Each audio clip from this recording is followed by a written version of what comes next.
करी प्रणाम पूजा कर जोरी, बोले गिरा अमिय जन बोरी।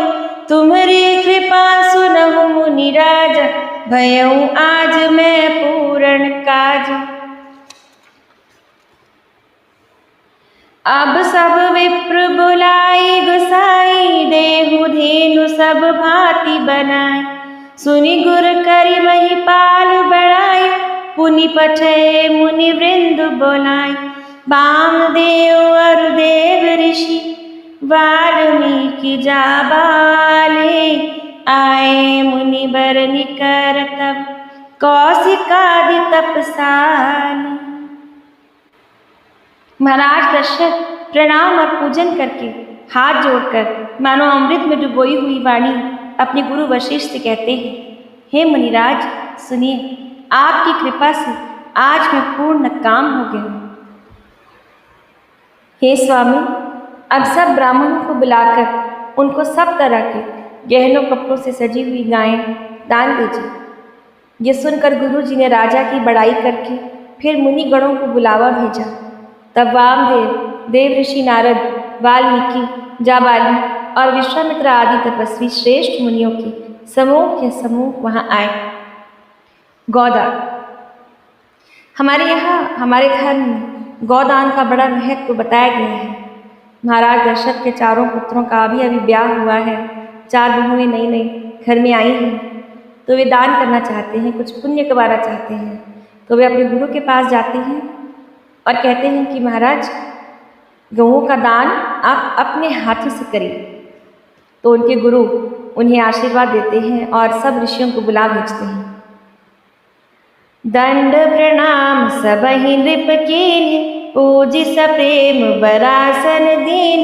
4 लक्ष भर देनु मगाई, काम सुरभि समशील सुहाई। सब विधि सकल अलंकृत कीन्ह, मुदित महीप महेश देवह दीन। करत विनय बहु विधि नर नाम, लह्यो आज जग जीवन लाभ। पाई असीस महिष अनंदा, लिए बोली पुलि पुनि जाचक वृंदा। कनक बसन मणि हय गए स्यंदन, दिए बूझि रुचि रविकुल नंदन। चले बढ़त गावत सुन गाथा, जय जय जय दिनकर कुलनाथ। एहि विधि राम बियाह उछाओ, सके न बरनि सहस मुख जाओ।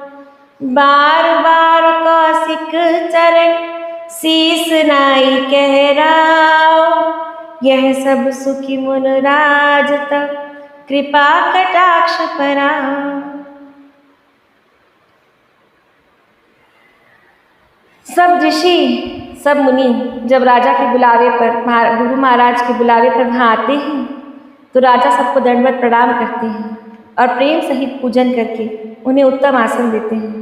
उन्होंने 4 लाख उत्तम गायें मंगवाई, जो कामधेनु के समान अच्छे स्वभाव वाली और सुहावनी थी। उन सबको सब प्रकार से गहनों कपड़ों से सजाकर राजा ने प्रसन्न होकर भूदेव ब्राह्मणों को अर्पित किए।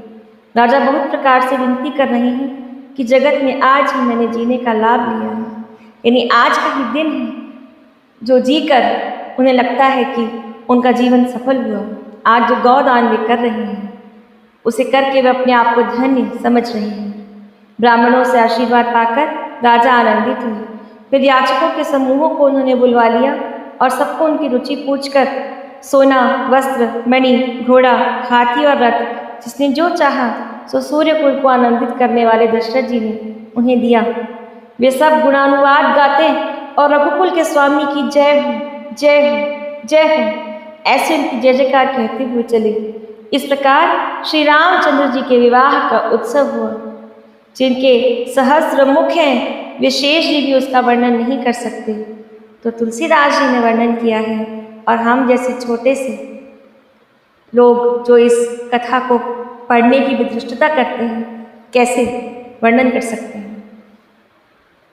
दशरथ जी बार बार विश्वामित्र जी के चरणों में सिर नवाकर कहते हैं, हे मुनिराज, ये सब सुख जो मैंने पाया है, ये आपकी ही कृपा कटाक्ष का प्रसाद है, क्योंकि विश्वामित्र जी ही श्री राम को उनके महल से ले गए थे।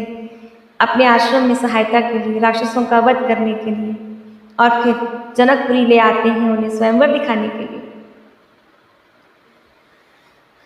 जनक स्नेह से शील कर तोति, नृप सब भांति सराह विभूति, दिनोटि विदा अवधपति मांग, राखहि जनक सहित अनुराग। राजा दशरथ जी जनक जी के स्नेह, शील, करनी और ऐश्वर्य सब प्रकार से सराहना करते हैं। प्रतिदिन सवेरे उठकर अयोध्या नरेश अयोध्या वापस लौटने के लिए विदा मांगते हैं, पर जनक जी प्रतिदिन उन्हें प्रेम से मना लेते हैं, फिर एक रात के लिए रोक लेते हैं।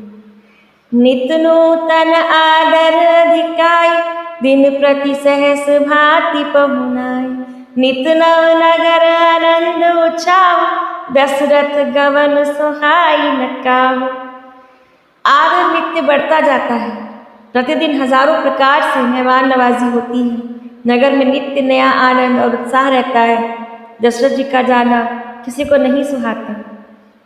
आजकल तो शादियाँ ही शॉर्टकट में होती हैं, मेहमानों को घर में ठहराया नहीं जाता, मेहमान खुद भी ठहरना नहीं चाहते। छोटे छोटे फंक्शंस में जल्दी जल्दी एक ही दिन में शादी ब्याह निपटा दिए जाते हैं। पहले ऐसा नहीं होता था, हफ्तों हफ्तों तक चलते थे उत्सव। बहुत दिवस बीते एहि भांति, जन स्नेह रजु बंधे बराती, कौशिक सतानंद तब जाय, कहाँ विदेह नृपहि समझाय। अब दशरथ कहाँ आय सुदेव, यद्यपि छाड़ि न सकहु सनेव, भले ही नाथ कही सचिव बुलाए, कही जय जीव शेष तिन्ह नाय।